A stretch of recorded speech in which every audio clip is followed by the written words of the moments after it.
2. Well, just a minute.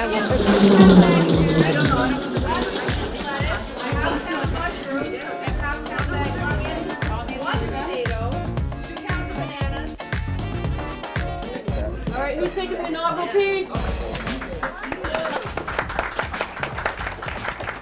It's just really quite an amazing production, and it's also a very memorable anniversary for the Good Food Box.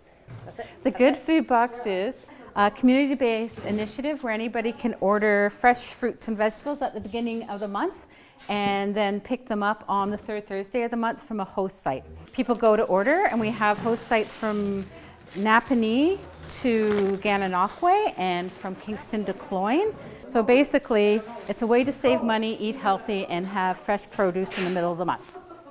And that's what the Good Food Box is. My workout for the day. So this program provides people with options and for affordable, good, healthful food that they can start from scratch. 1 tomato, 2 pounds of bananas, 2 Royal Gala apples, and 2 oranges.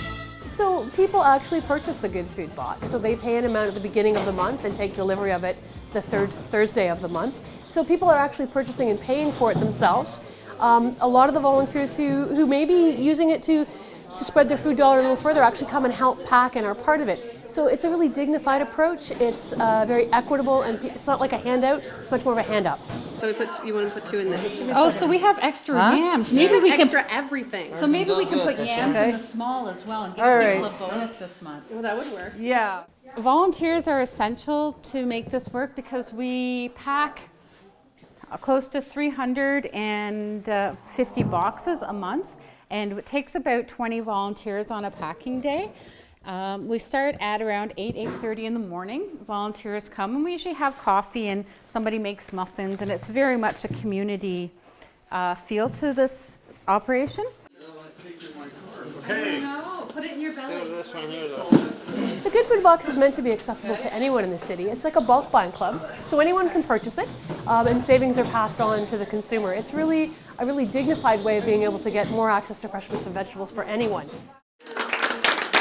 Ladies and gentlemen, these are the folks that make the Good Food Box. Absolutely. I remember when I first learned about the Good Box, and I thought, what a great idea, what a great program. But then to actually see it here and to see the army of volunteers and to see how it all comes together, it's very inspiring and very encouraging for me as mayor.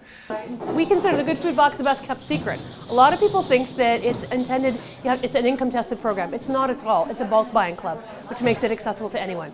By the time you have your full count, it's 64 larges.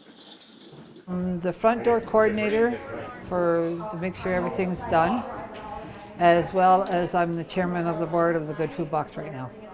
Packing day, I make sure everything's done properly. Everybody's signed in.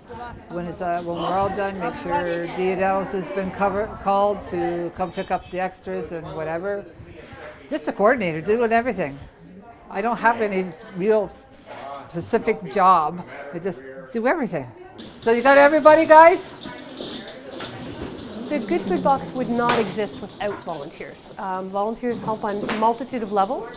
So across the city, there's 33 host sites. So that means that you can actually go into a host site and place your order for the Good Food Box. Then they're packed the third Thursday of the month and delivered to that host site and delivered in the neighborhood. The nice thing about the host site is that it makes it very accessible from a transportation perspective. Some of the host sites are in private homes, so they're able to sell to your neighbors and pick them up, the apartment building down the hall, your neighbor down the hall. Or they can be picked up at agencies. Public Health is a huge supporter of us, and they can be ordered there or, of course, at Kingston Community Health Centers. So there's big agencies involved, but there's also grassroots community, and that's what makes it so accessible across the city. 100 years ago, people spent 40 hours a week preparing food, and 50 years ago it was 20 hours a week as we got more kind of processed foods. Now it's down to 10, and people are buying convenient but probably not that nutritious food. This gives people a chance to start from scratch using fruits and vegetables to make the things that they know are good for their family, and they take back control of what's going into their family's diets. And this gives people a chance to get food at cost through a volunteer program that allows them to start from scratch and to make their food from basic ingredients. There's lots of things in the supermarkets that are not good for us that actually cost a lot more. So this is an option for people so they can get at a reasonable cost food that is helpful for their family and goes back to the basics of food preparation. And congratulations on 20 years.